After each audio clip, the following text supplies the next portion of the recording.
Chapter 15 Lineage of Kashyapa's other wives. After the death of Hiranyakashipu, Prahlad continued his lineage. Prahlad had a son, Virochan. Virochan in his turn had Bali as his son. The prowessive Bali was sent to the nether world by Vaman incarnation of Lord. Bali had 100 sons, among whom Banasur was the eldest. Kashyapa's second wife Danu had sons like Dvimadha, Shamba, Ayomuk, Shankushira, Kapila, Shankar, Ekchakra, Mahabahu, Tarak, Mahabal, Swarbhanu, Vrishparva, Pulom and Viprachiti. Swarbhanu had a daughter Prabha, whereas Sarmishta, Abdan, and Hashira were the daughters of Vrishparva. Vashwana had two daughters Puloma and Kalka, who were married to Kashyapa. From the part of Kashyapa, they gave birth to 60,000 giants known as Palo and Kalkale. Kashyapa's another wife, Tamra, gave birth to 6 daughters Shuki, Shayani, Basi, Sugrivi, Suchi and Gridrika. Shuki gave birth to the birds like parrots, owls and crows. Shayani gave birth to sleep, while Basi produced light. Gridrika gave birth to vultures, whereas Suchi produced aquatic birds. Sugrivi gave birth to equine animals like horse, camels and asses. Vinta, one of the wives of Kashyapa, gave birth to Garuda and Arun. Garuda became the vehicle of Lord Vishnu, while Arun became the charioteer of the sun. Sursa gave birth to millions of the snakes. Kadru also had great snakes like Shesha, Vasuki, Takshak, Shankashvet, Mahapadma, Kambal, Ashvatar, Elaputra, Nag, Karkotak, Dhananjay etc. as her sons. Krudvasha gave birth to anger and devils. Surbhi gave birth to cows and buffaloes. Ira gave birth to the trees, creepers, and scores of grasses. Kasa gave birth to yaksh and monsters. Muni produced elves, whereas Arishta gave birth to Gandharvas. After the annihilation of her sons, Diti once again pleased Kashyapa and sought a son who could destroy even Indra. Kashyapa granted her boon, but stipulated that she would have such a son only when she observes complete sanctity during 100 years of gestation period. Diti agreed to abide by the stipulation. Then they copulated, as a result of which Diti conceived. When Indra came to know that Diti had conceived a son who would be able to destroy even him, he arrived at Kashyapa's hermitage and began to serve Diti with full devotion. He had in fact arrived there to see if by chance Diti ever violated the stipulation, for then he would easily destroy the unborn child without incurring any sin. Sometime before the completion of gestation period, one day, Diti did violate the stipulation. She forgot to wash her feet after attending nature's call and retired on the bed. Indra was waiting for the moment. He at once entered Diti's womb carrying his make in hand. There he broke the fetus into 7 pieces, but still the fetus survived and began to cry loudly. Indra then broke each of those 7 pieces into 7 pieces more and consoled them not to cry. Those 49 pieces of Diti's fetus later on came to be known as Marugana, the assistants of Indra. Chapter 16 The description of universal order. When the great sages crowned Prithu as the king of the entire earth, Brahma had also divided the kingdoms. Thus, Brahma appointed Chandrama as the ruler of all the nakshatras, planets, Brahmans, vegetation, yagya, penance etc. He also appointed Kuber as the ruler of the kings, Varuna as the ruler of the water bodies, Vishnu as the ruler of Adityas and Agni as the ruler of Vasis. Similarly, Daksha was appointed as the ruler of all the Prajapatis, Indra as the ruler of Marugana and Prahlad was appointed as the ruler of the demons. Dharmaraj Yam became the ruler of Pitragana and Airavat became the ruler of all the elephants. Garuda came to rule the birds. Indra was appointed as king of the gods, Uchsheshava as the king of the horses, Vrishab as the king of the cows. Lion became the king of the beasts, Sheshnag of the snakes, Himalaya became the king of all the landmasses, Kapila became the king of the sages and tiger became the king of those animals that have nails and long teeth. Thereafter, Brahma appointed Dikpals, guardians of the directions, on all corners of the earth. These Dikpals still guard the earth, which has 7 continents and scores of big and small cities. All the gods, demons, human beings, animals, birds, reptiles, in fact every living being have originated from the parts of omnipotent Lord Vishnu. Hence nobody but Lord Vishnu has the capacity to foster all the living beings on earth. That eternal God creates the world, fosters it and ultimately destroys it. Thus, the Lord has 4 parts in the form of this entire creation. One of his parts remains unmanifested as Brahma. Second part appears like Prajapatis. Time is his 3rd part, whereas all the living beings constitute his 4th part. Since the beginning, during the existence and till the ultimate annihilation of the universe, the process of creation continued through Brahma, Prajapatis and all other living beings. In the beginning, Brahma creates the primitive living beings. Then the process of creation is taken over by Prajapatis. When their progenies populate the world, the process of creation continues spontaneously. Without Kal, no one including Brahma, Prajapatis and all the living beings can carry out the process of creation. Sri Hari is in the base of every new creation that takes place through a pre-existing creation. The supreme abode of Lord Vishnu remains intangible. Sri Hari bears the intangible, pure and all-pervasive spirit of the universe as Kaustubh Mani. He bears the intelligence as his make. He bears the 2 kinds of ego in his conch and Sharan bow.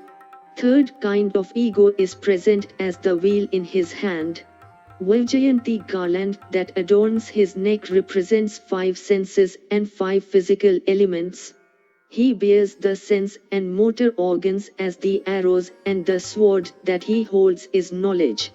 Thus, everything is dependent on Sri Hari. He is himself intangible but for the benefit of human being, he bears all these things as ornaments. Even the counting of time is present in him. God is present in all the 7 worlds.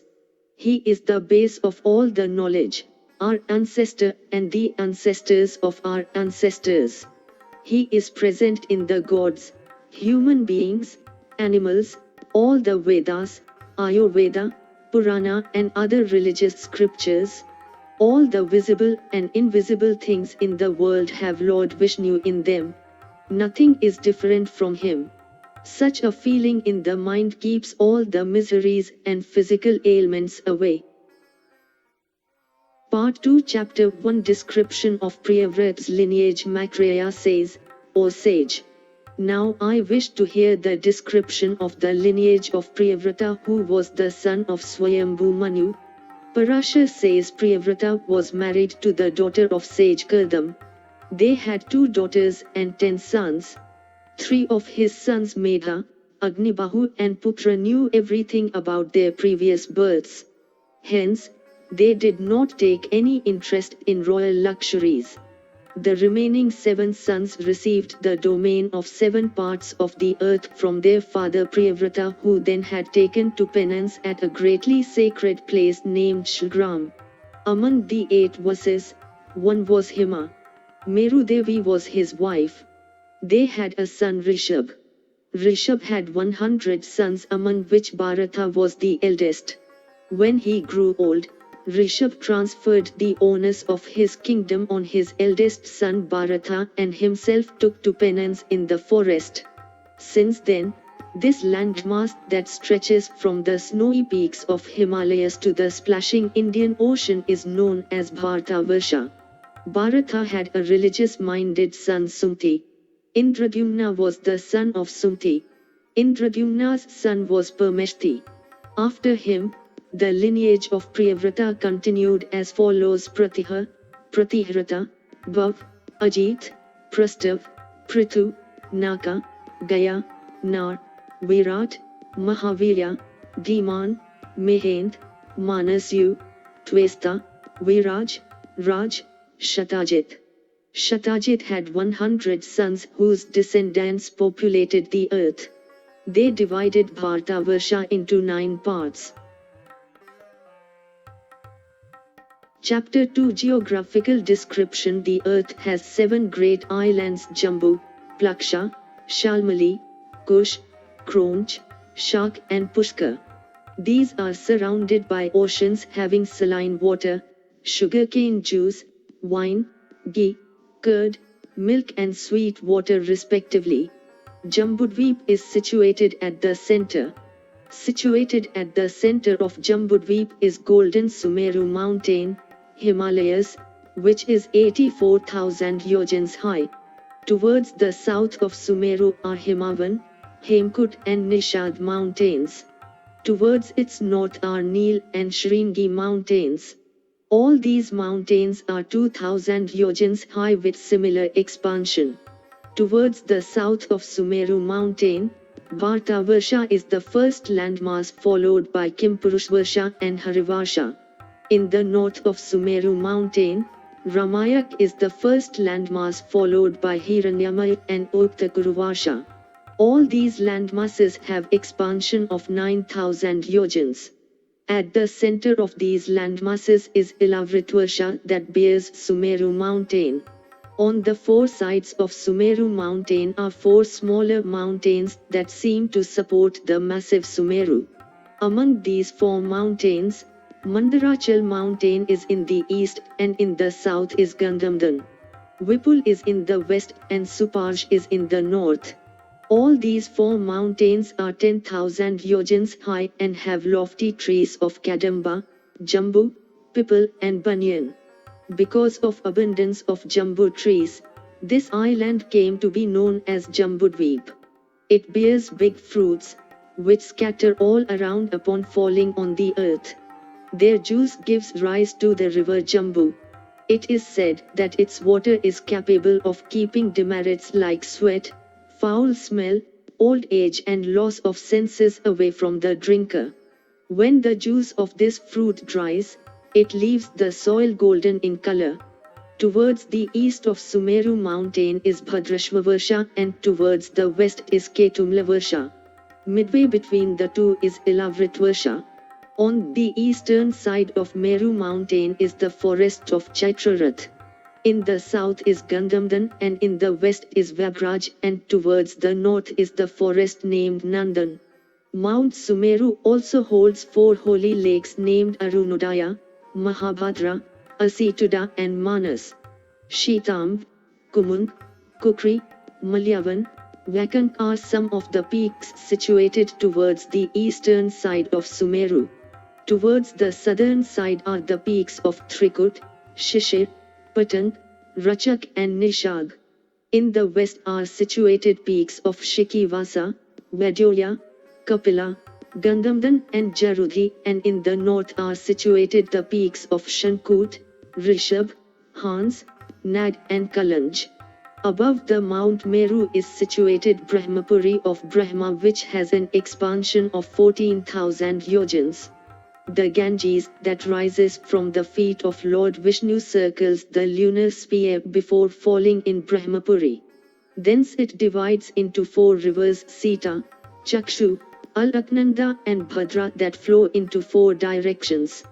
The landmasses of Bharata, Ketumal, Bhadrashva and Kuru appear like lotus leaf in shape. Among all the peaks that surround Mount Meru are present beautiful caves. There also exist beautiful towns and gardens. In these towns are situated beautiful temples of Lakshmi, Vishnu, Agni and Surya. Ravines of these mountains are populated by Gandharvas, Rakshasa, Yaksh and Danvas. Besides them, scores of religious people also live there. Lord Vishnu stays as Hayagriva, human figure with horse head, form in Bhadrashvavarsha. In Ketumlavarsha, he is in boar form, and in Bhartavarsha, he stays in turtle form. In Kuruvarsha, Lord Vishnu stays as fish. Thus Lord Vishnu is present everywhere. People of these 8 landmasses are free from all kinds of sorrow, pain, emotions, hunger etc. and lead a healthy and rich life that extends up to 10 or 12,000 years. All these landmasses have 7 indigenous mountains each, from which hundreds of rivers rise. Chapter 3 Division of Bharata and other landmasses. The landmass that is present between Himalayas and the ocean is known as Bharata. It has an expansion of 9,000 yojans. It is populated by the descendants of Bharata. It has 7 native mountains: Mahendra, Malal, Sahar, Shuktiman, Raiksha, Vindhya and Paryatra. Bhartavarsha has 9 divisions named Indradweep, Kaseru, Tamrapan, Gamastiman, Nagdweep, Soamya, Gandharv, Varun and Yahedweep, which is surrounded by the sea and has an expansion of 1,000 yojans. In the eastern part of Bharata, live Kirat, whereas in the western part live Yavans. In the mid part of Bharata, live population of Brahmans, Kshatriyas, Vaishyas and Shudras who pass their lives engage in works ascribed to their respective class. Rivers in India from the Himalayas rise: Chaturvedi, Satluj, and Chandrabhaga rivers. From Paryatra mountain rise Veda and Smriti rivers. Narmada and Sursa rivers rise from Vindhyachal. Tapi, Payushni and Nivindhya rivers rise from Raiksha mountain. Godavari, Bhimreti and Krishnaveli rivers rise from Sahai mountains. Kritmala and Tamrapani rivers rise from Malyachal. Trisma and Ayakulya rivers rise from Mahendragiri. Rishikulya and Kumari rivers rise from Shuktiman mountain. All these rivers have scores of other branches and tributaries. 4 yugas, namely Satya Yuga, Treta Yuga, Dwapar Yuga and Kali Yuga, descend on Bhartavarsha. In Bhartavarsha, sages observe penance to attain better life in another world. People organize yagyas and offer donations to the Brahmins respectfully. In Jambudweep, Lord Vishnu is worshipped in yagyas. Bhartavarsha is the land par excellence in Jambudweep, for it is a land of action. Soul passes through millions of births. Only then it finds a chance to take birth in Bhartavarsha, when its pious deeds accumulate to a certain extent. Even the gods envy those people who take birth in Bhartavarsha. People in Bhartavarsha act without a desire to get fruits from their action. They dedicate their whole action to Lord Vishnu and ultimately mingle with him. Chapter 4 Description of other DWEEPs. Plakshadweep. Plakshadweep has an expansion of 2 lakhs yojans. Its ruler Megatithi had 7 sons: Shantaya, Shishir, Sukoya, Anand, Shiva, Kshemak and Dhruva. Those 7 princes later on came to rule Plakshadweep. Hence, Plakshadweep had 7 divisions named after these 7 princes. 7 mountains mark the boundaries of Plakshadweep. These are Gond, Chandra, Narda, Dandubi, Shobak, Sumna and Vabraj. People of Plakshadweep live long and pleasant life. 7 rivers, namely Anutapta, Shiki, Vipasha, Tridiva, Aklema, Amrita and Sukrita flow in Plakshadweep. In all the islands from Plakshadweep to Shakdweep, only Treta Yuga stays. Plakshtree, Pakal, abound in Plakshadweep. Lord Vishnu is worshipped there as Soma. Shalmaldweep. Vayushman was the ruler of Shalmaldweep. He too had 7 sons: Shwet, Harith, Jibhut, Rohit, Vaidyut, Manas and Suprabh. Hence Shalmaldweep was also divided into 7 divisions named after these princes. A sea of sugarcane juice surrounds this island. Shalmaldweep has 7 mountains which are the source of all the gemstones. 7 rivers flow in Shalmaldweep. These rivers contain innumerable kinds of medicinal herbs. Lord Vishnu is worshipped there in Vayu form. Because of the abundance of semul, silk cotton, trees, this island came to be known as Shalmaldweep. A sea of wine surrounds this island. Kushdweep. The ruler of Kushdweep, Jyotishman, had 7 sons. Their names were Venuman, Virat, Lamban, Bhiriti, Prabhakar and Kapila. The divisions of this island were named after them. This island too has 7 mountains and 7 rivers. Lord Vishnu is worshipped here in Janardhan form. Because of abundance of Kush grass, this island is known as Kushdweep. A sea of geese surrounds this island. Kronjdweep. The ruler of Kronjdweep, Dutiman, had 7 sons named Kushal, Mandak, Ushna, Pivar, Ankarak, Muni and Dudambai. Hence the 7 divisions of this island were named after these princes. This island too has 7 mountains and 7 main rivers with hundreds of small rivers and tributaries. Lord Vishnu is worshipped here in Rudra form through Yagyas. A sea of waves surrounds this island. Shakdweep. The ruler of Shakdweep, Bhavya, also had 7 sons named Jalad, Kumar, Sukumar, Marichak, Kutumod, Marki and Mehadram. Hence the 7 divisions of this island were named after these princes. This island too has 7 mountains and 7 holy rivers. Lord Vishnu is worshipped here in Surya form. Because of an abundance of shak trees, this island got its name. A sea of milk surrounds this island. Pushkar Dweep. This is the largest among all the 7 islands. Its ruler Savan had 2 sons, Mahavir and Dhataki. Hence, this island has 2 divisions, Mahavirkand and Dhatakikand. A huge mountain named Mansutra is situated at the center of this great island. Brahma stays on a huge banyan tree in this island. A sea of sweet water surrounds this island. Chapter 5. Description of nether worlds. Earth's total height is 70,000 yojans. In her depth are situated 7 nether worlds with a depth of 10,000 yojans each respectively. Names of these 7 nether worlds are Atal, Vital, Neetal, Gamastiman, Mahatal, Sutal and Patal. These nether worlds have beautiful palaces, and have lands which are white, black, red and yellow in color with gravel, rocky and golden soil. Scores of races including Danav, Daitya, Yaksh and Nagas live there. Once upon a time, Narada visited these nether worlds. When he returned to heaven, he told the people there that the nether world was more beautiful than heaven. He told them that ornaments of the Nagas contained precious gemstones, and the women folk of Daitya and Danvas were an attraction even for the gods.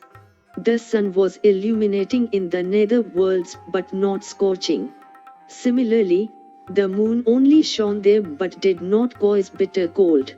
Beneath the nether worlds is situated an idealized form of Lord Vishnu. It is known as Shesh. Even the demons and giants cannot describe his virtues. He has thousands of hoods, each carrying a bright gemstone that illuminates the azimuths. In his presence, the demons lose their strength. His eyes are red and he wears an earring, crown, garland and blue length of cloth. Bearing the flow of Ganges, he stays like the Kailash mountain. At the end of the Kalpa, Poison emanates from his thousands of hoods and destroys all the three worlds, taking the form of Rudra named Sankarshan. Nobody can find the ends of his virtues, hence he is known as Anand. Chapter 6 Description of hells. Beneath the earth and water are situated the hells into which the sinners are thrown. Rauv, Sukar, Rodha, Tal, Vishsan, Mahajval, Taptakumb, Lavan, Vilohit, Rudhyam, Vakrani, Krimish, Krimibhojan, Asipatravana, Krishna, Lalabaksha, Darung, Puyuva, Pap, Vanijval, Adashira, Sandamsh, Kalsutra, Tamas, Avichi, Swabhojan, Apratishthit and Aprachi are the main hells. These are all under the domain of Yamraj. Those who give false witness are thrown into Rauv hell. Those who kill unborn babies and cows or destroy the villages fall into Rodha hell. Those who drink wine, kill Brahman or steal gold fall into Sukar hell. Those who kill Kshatri or Vashya fall into Tal hell. Those who copulate with teacher's wife or their own sister fall in Taptakum hell. Those who sell women and horses fall in Taploha hell. Those who copulate with their daughter or daughter-in-law fall into Mahajval hell. Those who criticize the teachers and the Vedas or sell Vedas fall into Lavan hell. Those who violate social norms fall in Vilohit hell, and those who envy the gods, the Brahmins and their parents fall in Krimibhaksha hell. Those who dine first even before the parents, the gods and the guests fall into Lalabaksha hell. Those who manufacture arrows fall in Vedak hell. Those who manufacture swords fall in Vishsan hell. Backbiters, killers of friends and sellers of wine fall in Rudhiran hell. Destroyers of yagya and villages fall in Vakrani hell. Thus, the sinners have to suffer scores of tortures in these and many other hells. These sinners, after passing their lives in the hell, take birth as worms, aquatic animals and birds, terrestrial animals, human beings, religious people, etc. Only those sinners who do not expiate for their sins fall into the hell. Our sages have made provisions of expiation for those sinners who feel guilty in their conscience after committing their sins. Remembrance of Lord's name is in itself the greatest expiation. Remembrance of Lord's name anytime in life destroys all the previous sins instantaneously. Hence recitation of Vasudeva's name is sure way of attaining salvation. Thus those who recite and remember Lord Vishnu's name never fall in any hell because their sins have been destroyed. Anything where one feels pleasant is heaven and opposite of it is hell. Chapter 7 Description of Celestial Worlds. Maitreya says, O Brahman, kindly narrate now about the celestial worlds and the position of stars and planets there. Parashar says, at a height of 1,00,000 yojans above the earth is the sphere of the sun, 1,00,000 yojans above it is the sphere of the moon, and 1,00,000 yojans above it is the sphere of the stars. At a height of 2,00,000 yojans above, the sphere of stars is Budh, Mercury, and 2,00,000 yojans above it is Shukra, Venus. Above Venus are Mangal, Mars, Brihaspati, Jupiter, and Shani, Saturn, at respective heights of 2,00,000 yojans each. 1,00,000 yojans above the Saturn is Saptarishi, and 1,00,000 yojans above it is the sphere of Dhruva. It appears as the center of a bright ring. 1 crore yojans above Dhruva is Mahaloka, where sages like Bhrigu etc. live. 2 crore yojans above Mahaloka is Janaloka, where Brahma's sons Sankadi Kumars live. At a height of 8 crores yojans above Janaloka is Tapaloka, live deities named Viraj who are never consigned to flames. 12 crore yojans above Tapaloka is Satyalok, which is also known as Brahmaloka. Only immortal beings live there. Chapter 8 Order of the Sun. stars and constellations. The sun travels speedily across the sky like an arrow. He determines the night and the day. With the rising and setting of the sun, one can have knowledge of the directions. Sun lights up all the places in the entire world except Brahmaloka. Sun's rays that reach Brahmaloka return back rendered ineffective by the radiance of Brahma. Since Mount Sumeru is situated at the north of all the islands and Vamśa, hence towards the northern side of it, one part of land experiences the day while another part experiences the night all the time. The radiant sun setting merges with fire. Hence, fire also has the power of illuminating and warming its environment. At the beginning of Uttarayan, northward motion of the sun enters the zodiac of Capricorn. Traveling through Aquarius and Pisces, it reaches the equator which is at the center of the earth. Thereafter the nights begin to decrease in comparison of the days. Then traveling through Aries, Taurus and Gemini, the sun enters Cancer to begin its southward journey. The period of time between the day and night is dusk twilight. At that time, formidable demons try to swallow the sun. Thus they have fierce battle with the sun. The recitation of hymns by learned Brahmins during dusk twilight helps the sun regain his lost radiance. With his brilliance then the demons are destroyed. Thus the sun is a perfect form of Lord Vishnu. It shines with its inner radiance. Omkar is a symbolization of the sun. It is also mandatory for the Brahmins to perform evening worship. Those who do not worship in the evening hurt the sun. Towards the north of Saptarishi constellation, where pole star is situated, there is an abode of Lord Vishnu. Only those sages can reach there who are free from faults and whose sins and pious deeds have been attenuated. Supremely brilliant Dhruva stays in the abode of Vishnu. Every other thing is dependent upon Dhruva. All the nakshatras also depend on Dhruva. On nakshatras depend the clouds, and on the clouds depends the rain, and on the rains depend the nourishment of entire world. Thus, all the other things come to depend upon Dhruva.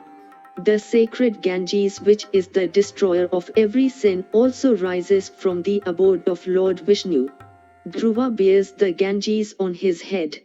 Flowing through the sphere of the moon, the Ganges falls on Mount Meru and flows in every direction to sanctify the entire world. Bathing in the water of the Ganges destroys all the sins. Offering of oblations in the waters of Ganges satiates dead ancestors for 100 years. Starry, chameleon-like appearance of Lord Vishnu can be seen in the night sky. A pole star is present in its tail. All the other stars, the sun, the moon and other planets are present on different parts of this chameleon and go round the pole star. Uttanpad's son Dhruva had pleased this chameleon-like appearance of Lord Vishnu with his penance and sought a fixed position in his tail. Even the sun is dependent on Dhruva. The sun keeps on evaporating the water for 8 months in a year. This evaporated water then rains for 4 months and nourishes the soil and produces different kinds of cereals for the nourishment of the entire world. The water that is evaporated by the sun also nourishes the moon. But the moon itself does not consume that water. Instead it gives that water to the clouds. During winter season, this water released by the moon falls on earth as snow and dew. The sun draws water from Akashganga, the Milky Way, also and causes it to rain on earth at once. That water is so sacred that mere touch of it destroys all the sins. The rains that fall during nakshatras like Kritika, Rohini, Adra etc. come from the water of Akashganga. Chapter 9 12 Names of the Sun in the month of Chaitra. The sun rides his chariot as Dhata. During that period, Apsara Kratasthala, sage Pulastya, Nag Vasuki, Yaksh Ratmirit, demon Heti and the Gandharv Tambaru are also present on the chariot as his assistants. In the month of Vaishak, the sun rides his chariot as Ayama with sage Pula, Yaksh Ratoja, Apsara Punjasthala, demon Praheti, snake Kachshvir and Gandharv Narda as his assistants. In the month of Jyesht, the sun is known as Mitra with sage Atri, snake Takshak, demon Purushaya, Apsara Menka, Gandharv Haha and Yaksh Radswan as his assistants. In the month of Ashag, the sun rides his chariot as Varuna with sage Vashishta, snake Nag, Apsara Sahjanya, Gandharv Huhu, demon Ratha and Yaksh Rathachitra as his assistants. In the month of Shravan, the sun is known as Indra with Gandharv Vishwabasu, Yaksh Strot, snake Elaputra, sage Angira, Apsara Prabhalocha and the demon Serpi as his assistants. In the month of Bhadrapada, the sun is known as Vivaswan, with Gandharv Ugrasena, sage Brigu, Yaksh, Apurana, Apsara Anublocha, snake Shanpal and the demon Vyagra as his assistants. In the month of Ashwin, the sun is known as Pusha with Gandharv Vasuruchi, demon Vat, sage Gautam, snake Dhananjal, Yaksh Sushen and the Apsara Ghiritachi as his assistants. In the month of Kartik, the sun is known as Pajanya and is assisted by the Gandharv Vishwabasu, sage Bharadvaj, snake Airavat, Apsara Vishwashri, Yaksh Senjit and the demon Api. In the month of Margashirj, the sun is known as Ansh and is assisted by sage Kashyapa, Yaksh Tarakshya, snake Mahapadma, Apsara Urvashi, Gandharv Chitrasen and the demon Vidyut. In the month of Posh, the sun is known as Bhaga and is assisted by sage Kratu, Gandharv Arnayu, demon Svirj, snake Kakotak, Yaksh Arishtnemai and Apsara Purvachati. In the month of Magh, the sun is known as Tvesta with sage Jamdagni, snake Kambal, Apsara Tiloktama, demon Brahmopet, Yaksh Rithajit and Gandharv Dhritarashtra.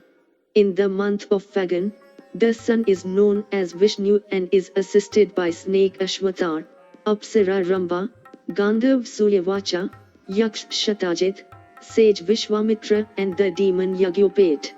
Thus having some parts of Lord Vishnu's radiance, these 7 ganas stay in the sphere of the sun for 1 month alternatively. They are also the cause of seasons like summer, winter and rain. Chapter 10 Surya Shakti and Vaishnavi Shakti Maitreya says, Lord, if only the 7 ganas are entrusted with the job of causing cold and summer, drought and rain, what is the purpose then of the sun's existence? Parashar says it is true that Surya is one of the 7 ganas. Yet being the chief among them, it has special significance. Omnipotent supreme power of Lord Vishnu is nothing but the 3 Vedas. These together stay within the sun and provide it with energy necessary to sustain the world. Their presence within the sun remains constant irrespective of the sun's changing names every month. In the morning, Rigveda praised the sun with its Shrutis. In the noontime, Yajurveda praised the sun, whereas in the evening, Shrutis of Samaveda praise the sun. Thus, Lord Vishnu always energizes the sun. Brahma, Vishnu and Mahesh are also present in Trinity form. Their Trinity too represents the 3 Vedas. At the beginning of creation, Brahma was in the form of Rigveda. During the sustenance of the universe, Lord Vishnu stays in Yajurveda form, whereas at the end of the creation when Pralaya occurs, Rudra takes Samaveda form. Hence the recitation of Samaveda is considered inauspicious. Energies of the Trinity stays within the sun in synergetic form. Hence the sun glows brilliantly and destroys the darkness. Lord Vishnu, who represents energy of this Trinity, never rises nor sets. His Vaishnavi Shakti never parts with the sun's chariot and stays there irrespective of the changing names of the sun with months. Thus, the sun, which causes the formation of day and night, always satiates Pitragana, Devgan and human beings. One of the sun's rays named Sushumna nourishes the moon during its brighter phase. Then during the darker phase, the gods drink the phases of the moon, which are in fact ambrosia accumulated during the brighter phase.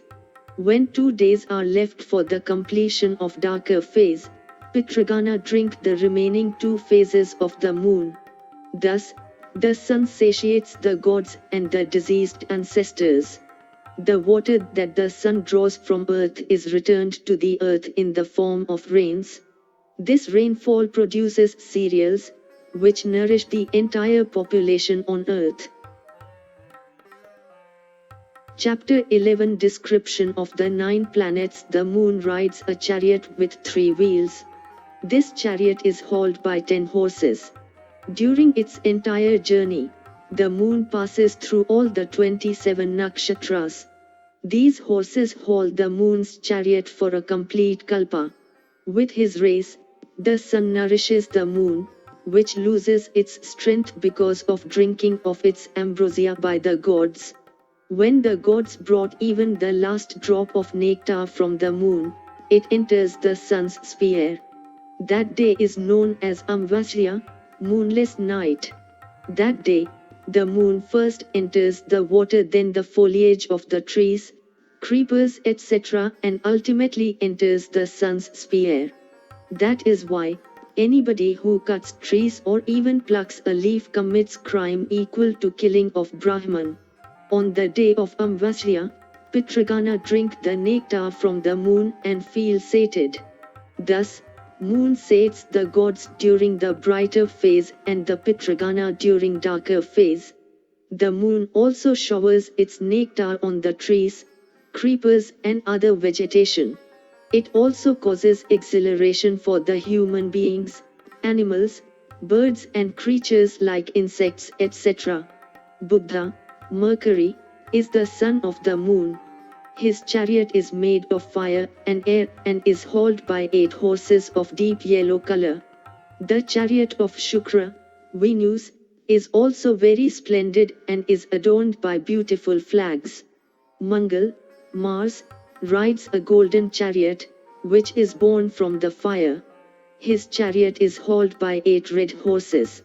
Brihaspati rides a golden chariot hauled by 8 yellow horses. Shani, Saturn, is famous for slow motion. He rides a chariot which was born from the sky. The color of his chariot's horses is also very peculiar. Rahu's chariot is brown in color and is hauled by 8 black horses. Ketu's chariot is also drawn by 8 horses, which are red in color. Chariots of all the 9 planets are tied to Dhruva. Thus, all of them traverse the same path again and again year after year.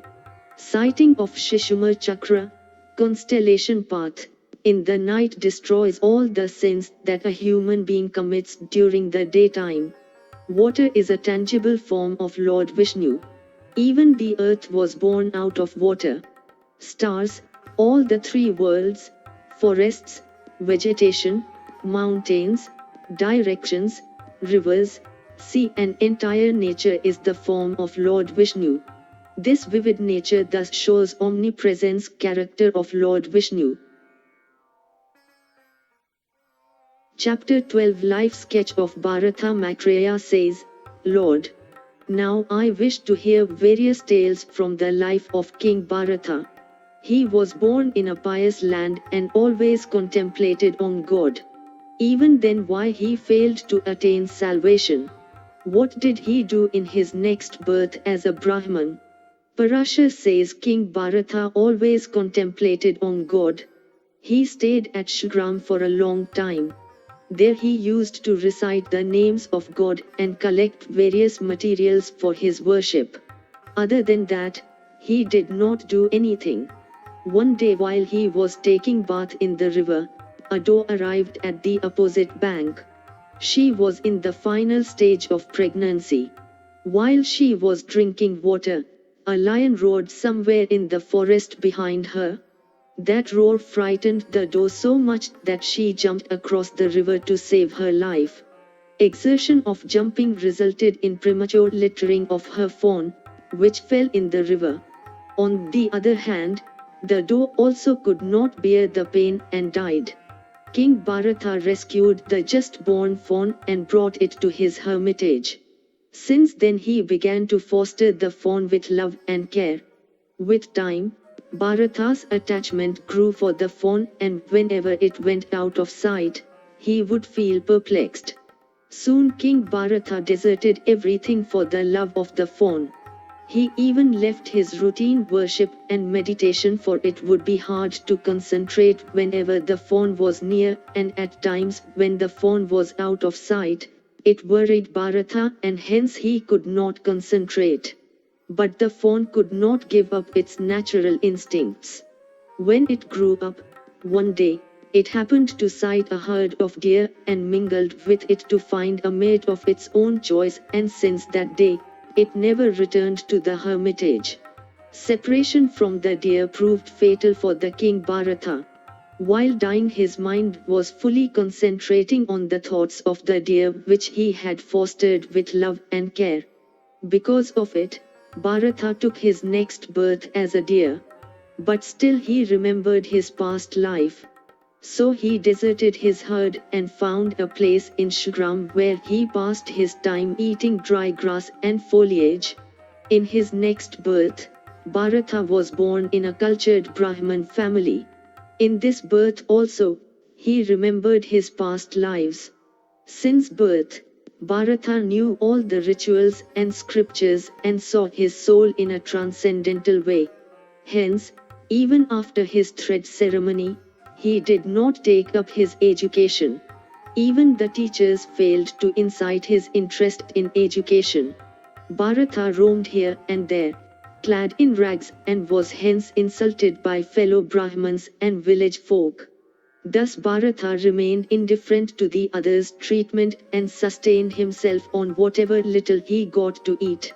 After the demise of his father, his brothers made him work hard in the fields but gave little to eat. Because of his inertness, he was known as Jadabharata. One night, when Jadabharata was guarding his fields, the king's commander-in-chief, Vrishatraj, caught him and took him away. The king wanted to sacrifice him before goddess Mahakali. But seeing the supreme yogi being brought as a votive animal, goddess Mahakali expressed her wrath by decapitating the king and drank his blood. In another incident later on, the king of Savir was traveling in a palanquin to visit sage Kapila for religious preaching. Incidentally, one man fell short to carry his palanquin, so the other carriers saw and caught Jadabharata to forcibly engage him in the work of carrying the palanquin. While walking, Jadabharata was taking care not to put his feet on any creature. So he was moving very slowly whereas other carriers were walking briskly. As a result of it, the palanquin was moving jerkily, causing irritation to the king. The king inquired the carriers about the reasons of that jerky motion. The carriers informed him that it was because of the new recruit who is moving very slowly. The king shouted at Jadabharata, "You appear to be quite burly. Don't you have enough strength? Does a little work tire you?" Jadabharata said, "O king, neither I am burly nor carrying your palanquin. I am neither tired nor there is any need for me to labor." The king said, "Apparently you are burly and my palanquin is also resting on your shoulder. Carrying a load always tires anybody. How are you different then from the others?" Jadabharata said, "O king, first of all, tell me, what do you see directly? Your saying that I am carrying your palanquin is also meaningless. Now listen to what I say. Both my feet are resting on the earth. On the feet are thighs, and on the thighs is belly, on the belly are chest, shoulders and arms. Your palanquin is resting on the shoulders. What load am I carrying then? You are in the palanquin and I am on the earth are meaningless words. All the creatures, you and me are all carried by the 5 basic elements. Even our virtues are controlled by our action. Only action is born out of ignorance. The soul is pure, non-degradable, calm, intangible and beyond all nature. This same soul pervades all the creatures. It neither grows nor decays. Why did you say then that I am burly? If this palanquin that is resting on my shoulders, chest, belly, thighs and feet could be a burden for me, it could also be a burden for you. Like this, all the living beings are carrying not only this palanquin but all the mountains, trees, houses and even the earth. Saying this, Jadabharatha became silent, still carrying the palanquin. The king at once got down from the palanquin and fell at Jadabharatha's feet and said, O Brahman, leave this palanquin and tell me why have you taken this guise? Who are you? What is the reason of your coming here? I am eager to know about you. Jadabharatha said, I cannot tell what I am and for the reason why I came here. I can say only that coming and going are all done so that one can experience their result. The soul takes an incarnation only to experience the joy and sorrow as per its deeds. Why are you then inquiring specifically about the reason for my coming here? The king said, the soul transmigrates from one body to another only because of its action. I want to hear from you preaching regarding who am I cannot be told. O Brahman, the soul that is eternal and experiences the results of its action is I. This mark of ego is not a cause of demerit in the soul. Jadabharatha said, you are right that words do not cause any demerit in the soul. But the ego expressed in the form of words is the reason for demerit in soul. When the same and single soul stays in everybody, possessive words are then meaningless. You are the king. This is the palanquin. They are the carriers and those are the subjects. O king, none of these words has any meaning. This palanquin is made of the wood received from some tree. So tell me what it should be called as a palanquin or wood. Nobody says that the king is sitting on a tree. It is because of specific construction that a heap of wood has assumed the shape of a palanquin. For the purpose of action, the same soul is identified physically as a man, a woman, a cow, a goat, a horse, an elephant, a bird or a tree. But in fact, the soul is none of them. Things like wealth, king, kingdom, king's army and all other things that you possess are not fact. They are imaginations. For the subjects, you are king. For the son, you are father. For the wife, you are husband, and the father of her children. O king, tell me, what should I address you as? Are you different from any of these nouns? Hence, always be careful while considering who am I. O king, the soul is so arranged in different roles that it is very difficult to tell specifically its real identity. Chapter 13 Jadabharat preaches the king. The king said, O Brahman, I was going to see sage Kapila and have the preaching regarding excellent human virtues. But now, hearing your words, I feel that I need not go any further. You are an ocean of knowledge. Kindly preach me about human virtues. Jadabharatha said, O king, for those who worship the Lord with a desire to receive wealth and kingdom, these things are a supreme goal. For those who want to attain heaven, action in the form of forming yagya is the goal. But the supreme virtue is to act in a selfless way without having a desire for results. A yogi must contemplate on that transcendental soul because it is the only means to merge with that supreme soul. If the wealth is the goal while it is spent in religious activities, if the son is the goal, the father too might have been a goal for someone. Thus, there is no supreme goal because everything exists for a time then ceases to exist. Hence the assumption of any physical thing as a supreme goal is meaningless. And consideration of soul separate from supreme soul is also futile. The soul is one, all-pervasive, impartial, pure, intangible and transcendental. It is free from the cycles of birth and death. It can neither be created nor be destroyed. It is supremely omniscient. Its manifestation in different life forms is temporary and identification of soul with living beings is baseless. Soul which is present in scores of living beings is basically single and same. Once one comes to know this, he doesn't remain in darkness. Well of ignorance then parts with him. Chapter 14 Tale of Raghu and Nidag. Hearing Jadabharatha's words, the king fell in deep thoughts. Jadabharatha then narrated the tale of Raghu and Nidag.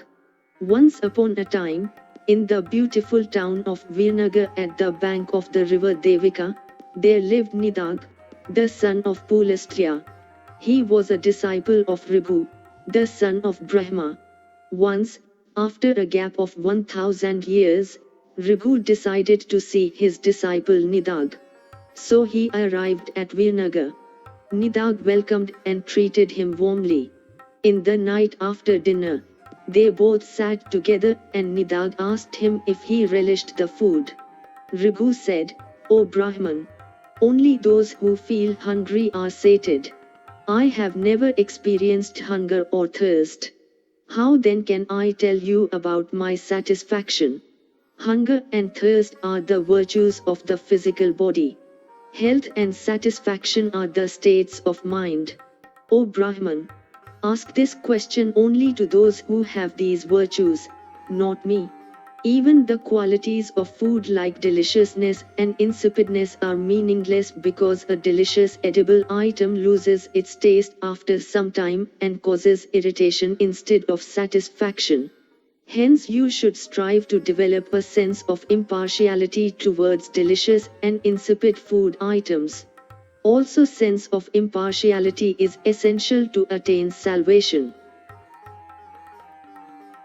Chapter 15 Raghu preaches Nidag. 1000 years after this incident, Raghu once again decided to see his disciple Nidag.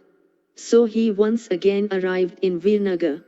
At that time, king of that town was leading a procession of his army.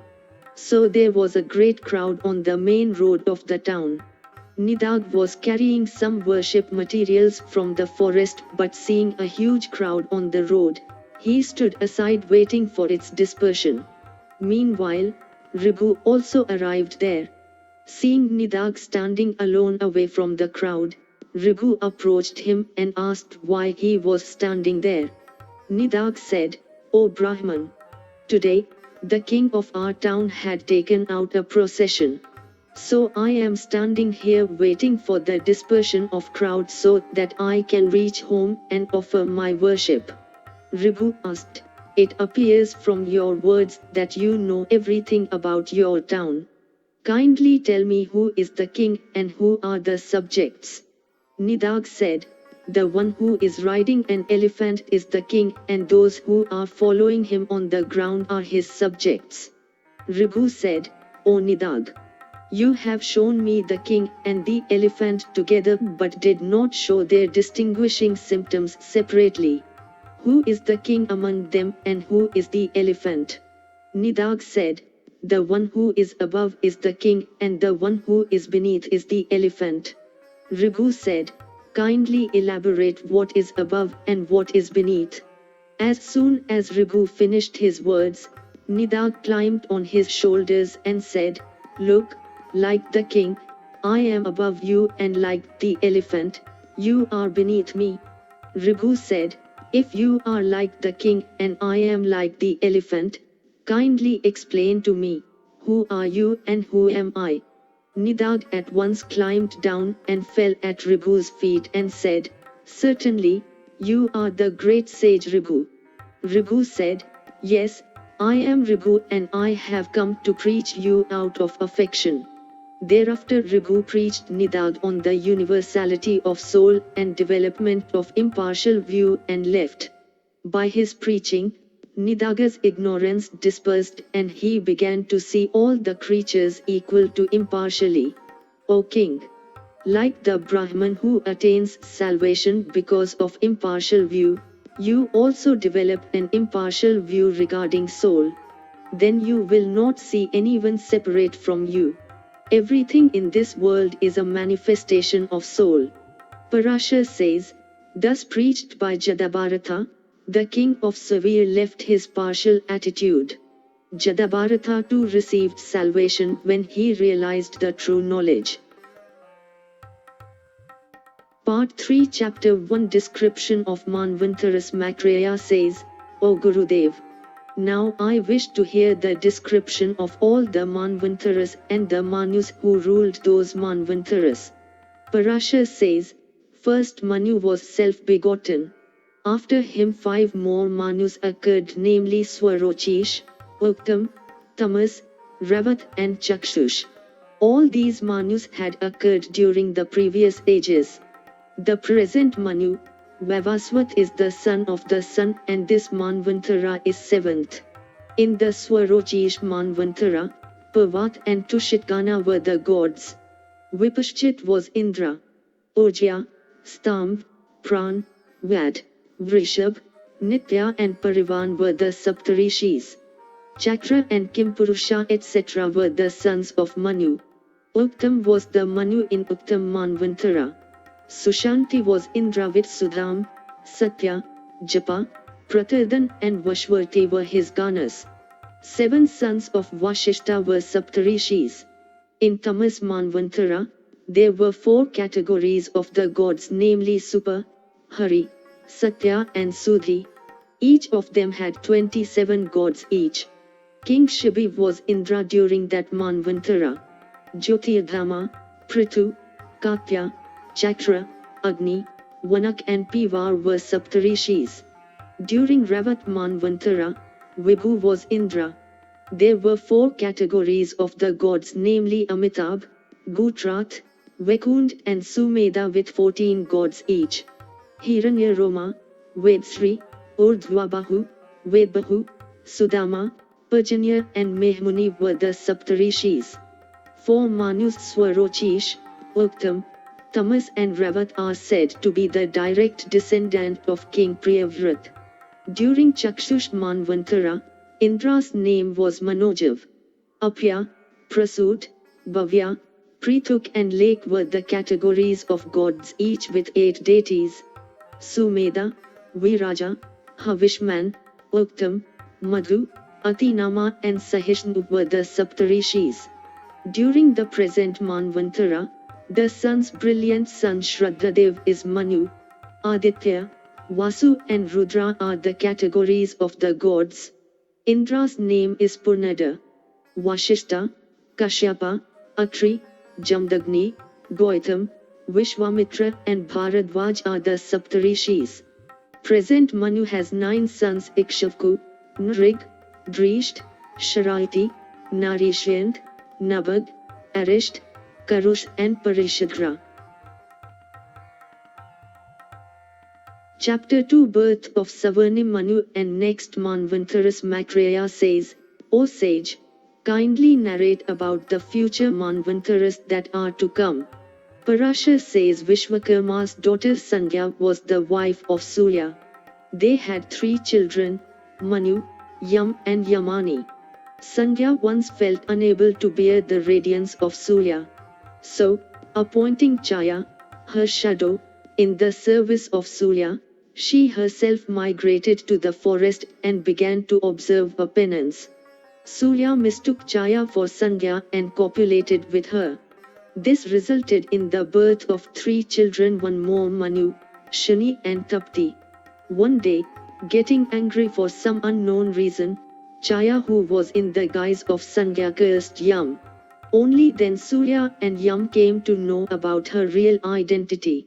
Through meditation, Surya saw that the real Sangya was observing penance as a mare in the forest. Surya also arrived in the forest and mated with Sangya in horse form. Their mating resulted in the birth of 2 Ashwini Kumars, Ritastrav and Revant. Thereafter, Surya brought Sangya to his abode where Vishwakarma dulled his radiance.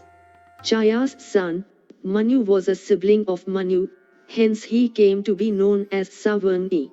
During the next Manvantara, Savarni will rule as Manu. Sutap, Amitabh and Mukhya will be the categories of gods, each with 20 deities. Ditiman, Galav, Rama, Krip, Ashwatthama, Rishi Shring and my son, Veda Vyasa will be among the Saptarishis. By the grace of Lord Vishnu, Virochan's son Bali will occupy the throne of Indra. Daksha Savarni will be the 9th Manu. During that Manvantara, Par, Marikav and Sudama will be the 3 categories of the gods with 12 deities each. Adbhuk will be Indra. Savan, Dutiman, Bhavya, Vasu, Megatithi, Jyotishman and Sata will be among the Saptarishis. Brahma Savarni will be the 10th Manu. During that Manvantara, Sudma and Vishuddha will be the 2 categories of gods with 100 deities each. Shanti will be Indra. Havishman, Sukrit, Satya, Tapomurti, Nabag, Apratimoja and Satyaketu will be among the Saptarishis. Dharmasvarni will be the 11th Manu. Vihangam, Kamgam and Nivangati will be the categories of gods each with 30 deities. Indra's name will be Vish. Nitswar, Agnaiteja, Vayushman, Grini, Aruni, Havishman and Anad will be among the Saptarishis. Rudraputra Savarni will be the 12th Manu. Ritudma will be Indra and Harit, Rohit, Sumna, Sukam and Surag will be the 5 categories of the gods each with 10 deities. Tapasvi, Sutapa, Tapomurti, Tapureti, Tapogriti, Tapodyuti and Tapodan will be among the Saptarishis. Ruchi will be the 13th Manu. Sutrama, Sukam and Sudhama will be the categories of the gods each with 33 deities. Devaspati will be Indra. Nirmoha, Tatvegashi, Nishpakam, Nirutsuk, Bhiritiman, Avyai and Sutapa will be among the Saptarishis. Bhaum will be the 14th Manu. Suchi will be Indra. Chakshush, Pavitra, Kanisht, Brajik and Vachavri will be the 5 categories of the gods. Agnibahu, Suchi, Shukra, Magad, Agnidra, Yukta and Jik will be among the Saptarishis. With the passing of these 14 Manvantaras, a kalpa that comprises of 1000 yugas will come to an end. In Satya Yuga, Lord Vishnu preaches about the metaphysical knowledge in Kapila's incarnation. In Treta Yuga, he destroys the evildoers and protects the world. In Dwapar Yuga, he divides the Vedas into 4 divisions. At the end of Kali Yuga, Lord takes Kali incarnation and inspires corrupt people to religious path. Thus, Lord Vishnu maintains order in all the 4 yugas and causes the creation, sustenance and ultimately destruction of the universe. If you enjoyed this audiobook, please like and subscribe to be notified of when new audiobooks are uploaded. Thank you for listening and learning.